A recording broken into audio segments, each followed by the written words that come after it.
So, guys, I want to share with you 5 tips and tools that I have learned over the years as I have built relationships with high powered people and famous people and super wealthy people.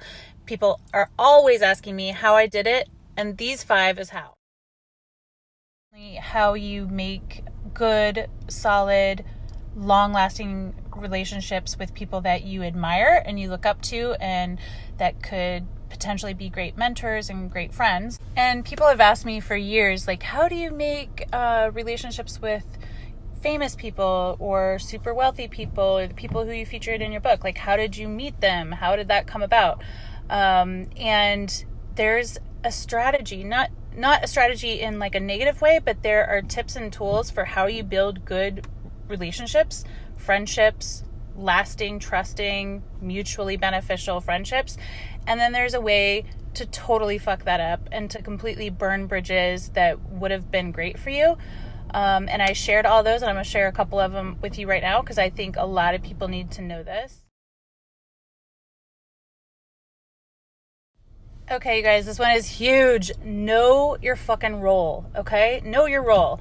Don't get ahead of yourself. Don't start assuming that just because you know somebody, you're on their level or deserve to be in their circle or any of that shit. Know where you fit and where you play into the equation. Know your role. And when you know your role, you're not taking advantage of the person, you're not taking advantage of the situations that they are allowing you to be part of. You understand that you are there as a guest in the relationship and in the situation until you've earned your spot at the table. And I think so many people take that for granted, and they think, oh, if I have that person's phone number, or if they responded to me in DM, or if I met them at an event, then suddenly we're like that. And it doesn't work that way, especially with people who have worked long and hard to get where they're at, people who are famous, who are successful, who are whatever, right? So when you act that way, it actually burns the bridge and makes it so that a relationship that could have been there doesn't have potential anymore. Because you got to understand that most people are out there coming at them like that 24/7. So if you want to actually be the one to build a meaningful relationship and a trust-based relationship, you have to be genuine and you have to be different than everybody else, and you got to know your place in the relationship.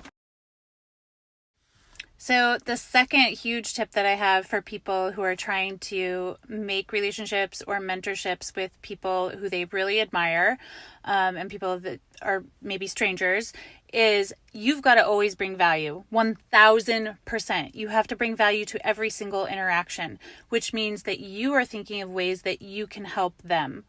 And actually take the time to think about what their life might be like, what they might be facing, and think of how you can add to that. Because when I was coming up, almost everybody that I knew was really wealthy over the last like 8 or 9 or 10 years. Pretty much everyone in my circle is way wealthier than I was. And so what I can't bring to the table is I can't bring anything monetary or whatever, which is fine. But I knew that I could bring a lot of other things to the table. I knew I could listen in a way that other people weren't. I knew I could be a loyal friend in the way that other people weren't. And I knew I could carry my own weight. So I never expected anyone to pay for me if we went out to lunch or dinner or whatever. I paid for myself, or I offered to buy the check. Things that no one else is doing in these people's lives, you guys. So really, really think about it. Think about how you would want to be treated if you were in those circumstances, and treat people that way. That's how you earn respect and earn their trust. And then 3, do not hit them up and ask for anything. Like, I swear to God, it blows my mind that people would do it. And I saw it all the time when I was, at events or whatever, if I'm with somebody who is well known. It is shocking how much people ask. People who don't know them at all have the balls to ask them for stuff constantly. They're DMing them for stuff. And guys, it happens to me all the time too. Like, I cannot believe how much people ask me of literally everything from donate to their charity, to post for them for free, to coach them for free, to call their mother, to give them a private shout out, to literally be a reference on their resume or do some other personal private task for them. Like, it's shocking. That is how you burn bridges, guys. That is how, like, the person who you admire most is about to block your ass. Like, knock it off, okay? Like, that's totally taking advantage of the fact that they were kind to you and reached out to you in the first place and were willing to, you know, give you a moment. And if you take that opportunity and then not only waste it, but ask them for something, that's insane to me. I never have done that to the people who I have built relationships over time, and I've watched other people do it to them constantly. So, and here's the thing, once you have built trust, once you have a true, genuine friendship, once they actually know about you and your life and you know about them and their life and you know each other like that, you're actually friends, not social media friends, not whatever friends, then you get like one. And that one ask better be something that is super beneficial to them as well. 1000%. It better benefit them more than it benefits you. And I don't mean you get like 6 or 7 or 8 or 9, 10 asks. I mean, you get your one ask. So when I went around and asked for the interviews in Hustle, Believe, Receive, by that time I knew almost everyone in the book for several years, and we had been personal friends for a long time. And that was my one ask. I didn't come and ask them to fund shit. I didn't come and ask them to pay my rent.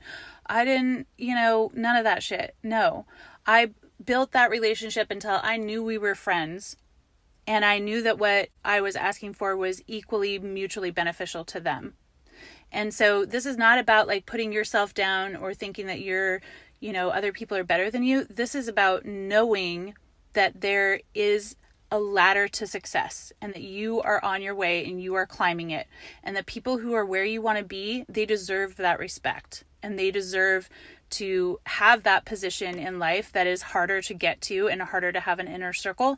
And if you've been granted an opening to be part of that inner circle, then you need to know the rules. You need to know the etiquette. You need to know how to be there with grace and humility and a humble heart and not act like you're one of them because you know them.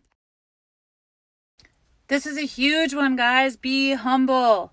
Be humble. I've seen so many people who are like with the famous person or, with the wealthy person or whatever, they're rolling in the crew that day or whatever the case is. And they fucking have attitude for days, right? They treat staff like shit. They treat other people like shit. They think they're so fucking cool because they're rolling with the homie, right? But guys, be humble. This is part of like know your role. Don't think that you're super fucking cool because now you got there. Just be humble and open and willing to learn and be coachable. And then then your crew is going to consist of a lot of kick-ass fucking people. Okay guys, so my last tip, I have a lot more, but these 5 should really help you get some tips and tools on how to approach and build relationships with people in a position of power or a position that you admire. The last one is no expectations. Do not have expectations of them. They don't owe you shit. Okay? They don't owe you shit. And for you to expect that they do is insane. Check yourself. If you're expecting them to give you a shout out or support your business or, text you on your birthday or some shit. No, that is all on you, and you gotta rectify that right quick. Because here's the thing, as your own ladder of success and you get in their position, you're not gonna have time for that shit, and you don't owe anybody else that either. I was completely mind blown last fall when I was doing my vision board tour last fall. Somebody who I had DM'd, back and forth for a couple years, don't know her personally at all, from Adam. But yes, I'd responded to her DMs. So my vision board had stopped in her town, and I'm thinking, okay, she's messaged me for several years, has not like ever paid for coaching or anything like that, but I've always responded, been nice. Like she would probably want to come, right?